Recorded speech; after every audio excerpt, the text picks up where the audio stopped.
In this video, we're going to talk about node tree placement for Dehancer film emulation when you're using DaVinci Resolve. I did make a video last week about all the controls for Dehancer film emulation, so you can go watch that right after this video, and I'll link that somewhere up here for you to go learn about all of that.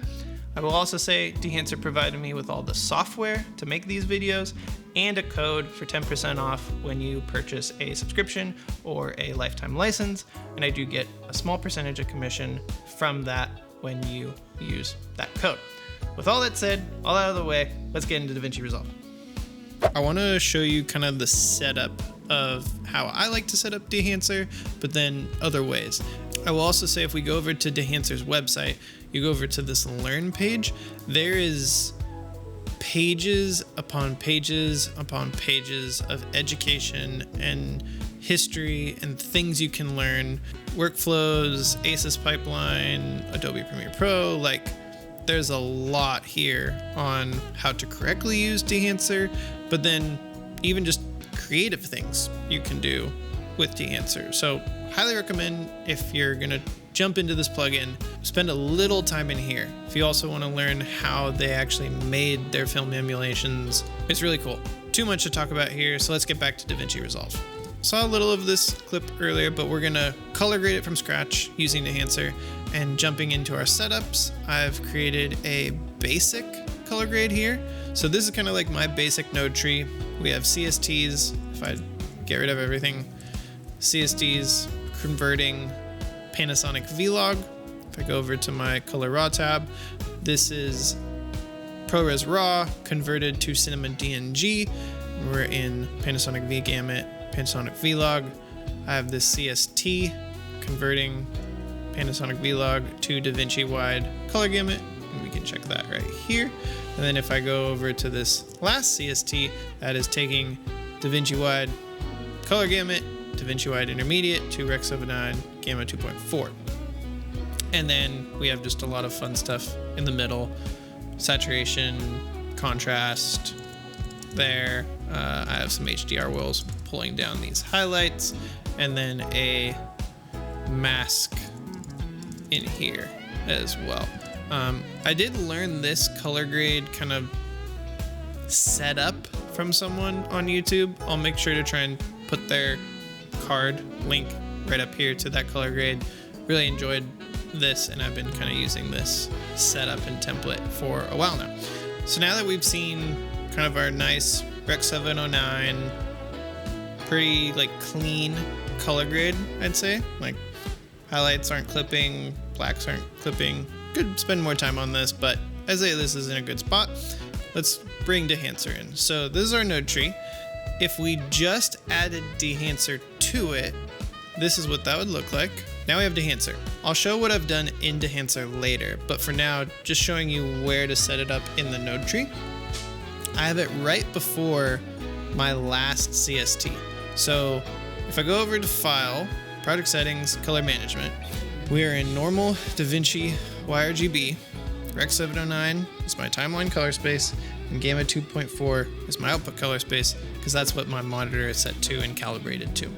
Right here, essentially all of these nodes, because they're in between these color space transforms, this is going to DaVinci Wide, this is coming out of DaVinci Wide. Everything here is taking place in DaVinci Wide Intermediate, or DaVinci Wide Color Gamut. So if I go to the effects of Dehancer, in the source, I have it set to DaVinci Wide Intermediate, because that's what it's receiving from this input node.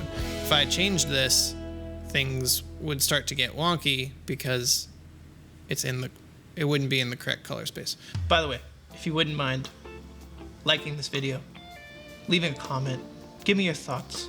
What do you think about Dehancer film emulation and DaVinci Resolve and node tree placement? Like, why does DaVinci use nodes? And why do we call it a tree? Anyway, carry on. So that's one way to do it. If you want to use your CSTs and kind of have everything in your DaVinci Wide Color Gamut here, you can put Dehancer there and it kind of works well. And you can see back to our Rec. 709 and we have Dehancer. If you wanted to use it in Cineon, you could do this. And honestly, not much of a difference. if anything. Don't really think there's a difference at all. Now, instead of having Dehancer inside of DaVinci Wide Intermediate, it's outside of it. So we have our last CST here. Let me move this up so we can see more.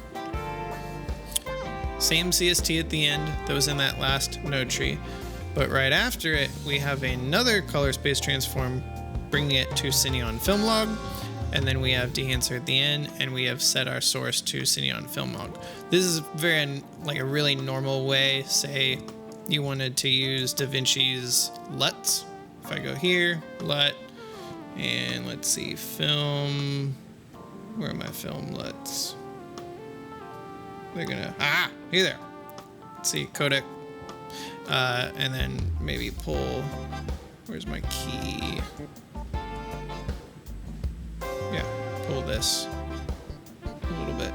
Try there, maybe like 0.6, 0.7. This is a very normal way that you would use DaVinci's film LUTs, because DaVinci's film LUTs are made for Cine on Film Log. This Cine on Film Log. If you apply the LUT to Rec 709, which is what is coming out of this node, not going to work. So you need Cine on Film Log, and then that's when these LUTs work. So Dehancer is essentially acting like a film LUT in this way, because it's being told to receive Cine on Film Log. And the difference between this node tree, and if we go back, this node tree is no different. I'm not a knowledgeable enough colorist to understand the benefits of why you would have the differences in that node tree, but maybe there are some. But those are two ways that you can do it.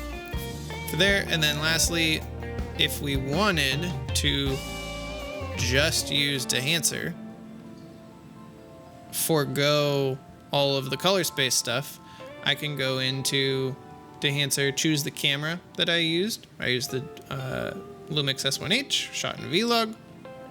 And all of this node tree is the same as before. Instead of using color space transforms, we had Dehancer change the log image to Rec 709 in here by choosing the camera profile. And if we go to cameras, it's gonna mess up the footage, but yeah, Sony, S-Log, S-Log2, S-Log3, Cine. If I had a A7 IV. Oh, interesting. There's no A7. Oh, no, there's your A7S. Yeah, messes up the footage, but all your cameras, all your standard cameras are in here, which is nice. And we can go back to my S1H. I will say this does look slightly different.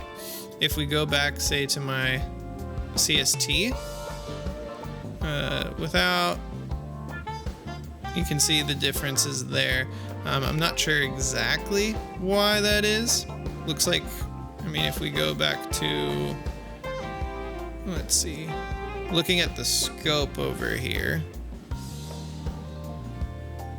there's more contrast with this one. It's probably because maybe if I take that contrast node off, but then that contrast node is being applied here. So yeah, makes it a little different when you use this. Maybe the color space transforms are doing something.